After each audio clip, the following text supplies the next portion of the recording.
Hello everyone, I hope that you're doing amazing wherever you are in the world. My name is Shikha and I welcome you to my channel. As always, I'm so grateful that you're listening, subscribing and commenting. I really appreciate the support. In this one, I wanted to speak to you about needy people and INFJs and why we have this weird thing, very confusing thing, this confusing, not hatred I would say, but this thing where we really cannot stand, we cannot stand needy people, clingy, needy, obsessive people. Now I've been doing a lot of thinking about this because I noticed that in my previous relationships, a lot of times I would end up being the needy person. I would end up being the person who wanted the person around all the time, wanted to be with the person in like as much as possible during my waking hours, was always calling them and wanting to talk to them and things like that. And so I was kind of, in hindsight, I'm looking back at it and I was like, wow, actually, in fact, I was actually the needy person. It wasn't them, it was me. And so I started thinking about it, and as an individual, as an INFJ, when I'm not in a relationship, I go through the world, and if someone's being needy or clingy around me, I get extremely annoyed by that person. And in a lot of cases, I'll even have door slammed in the past. I don't do that anymore. But I have door slammed a person because they were just being too clingy and needy. And I was like, what are you doing? Why are you being like this? No, get away from me. I have other things to do.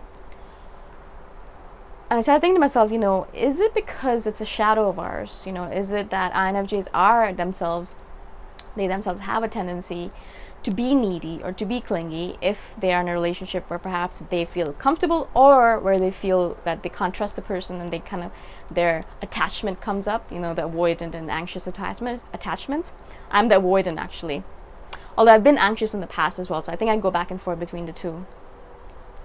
But I feel like maybe that's what it is that like we have a tendency to be clingy and needy, and we know that about ourselves. We can see that deep within ourselves.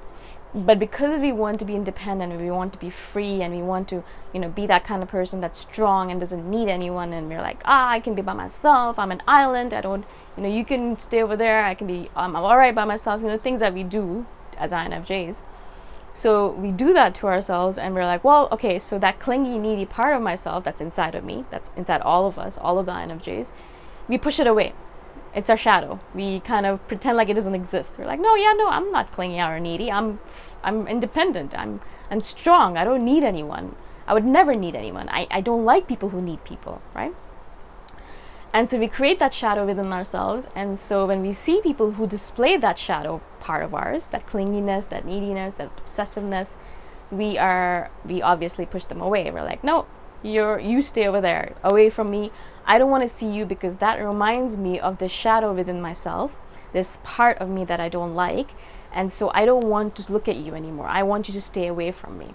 And so for me particularly, this has been very powerful because, of course, I realized that, that part is inside of me. I'm pushing that person away not because I hate neediness particularly, but because I am myself needy in that regard sometimes. And I display that quality, and I hate displaying that quality. It kind of really irks me when I display this quality.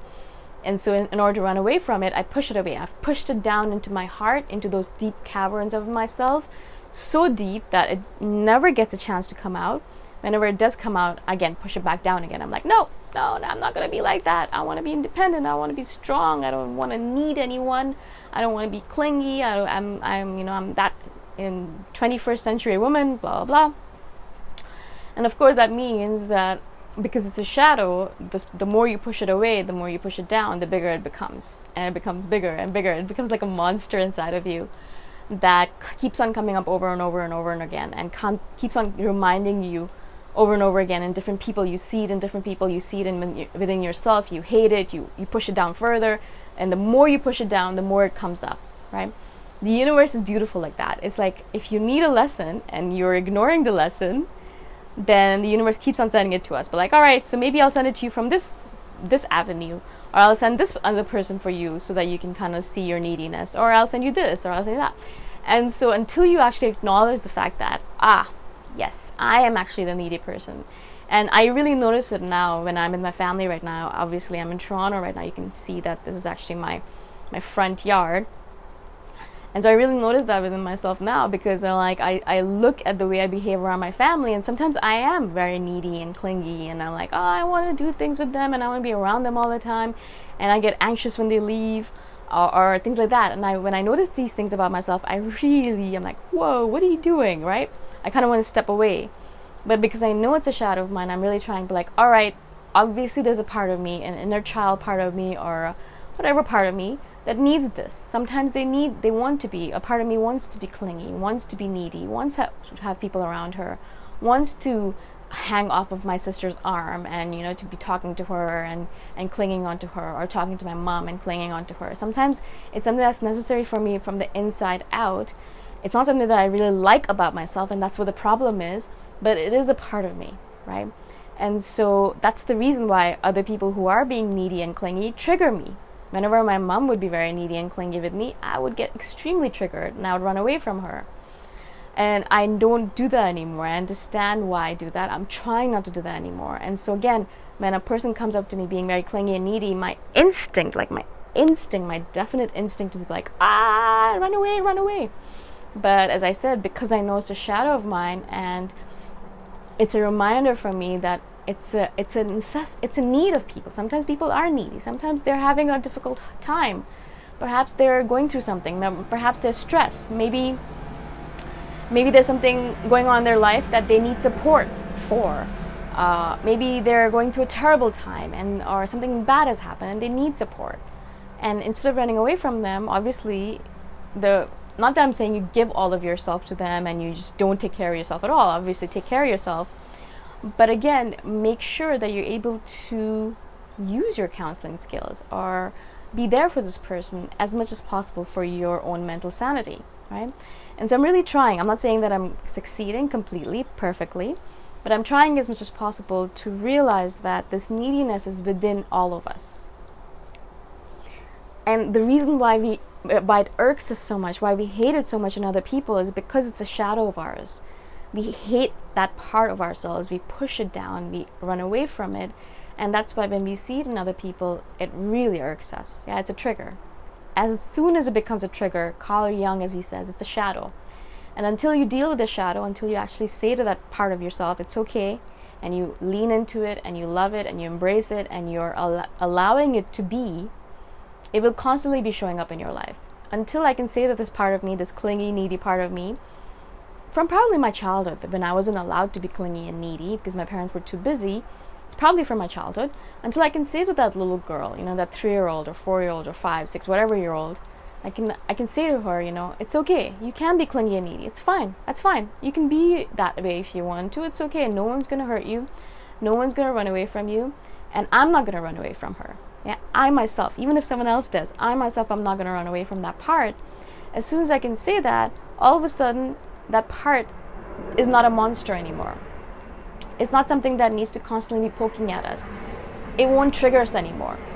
It's not going to show up from other people as lessons anymore. And so the universe knows, as soon as we can embrace that part of us, it knows not to send us those lessons anymore, right? And so we won't all of a sudden get all these needy people in our life. And that's what's happened to me, is that as soon as I was like, all right, it's okay for me to be needy. It's okay for that part of me to be embraced and to be loved. I don't need to hate that part of me anymore. I noticed that the clinginess in the people around me, the obsessiveness, the neediness kind of disappeared. Now, a lot of the people that I'm surrounded by in this moment in time are very strong, and they're good. I mean, they were good, kind people before as well, but now it's like they are there around me, but they're not taking from me without giving back to me. It's a very balanced relationship that I have with a lot of people around me now. And so it's a lesson.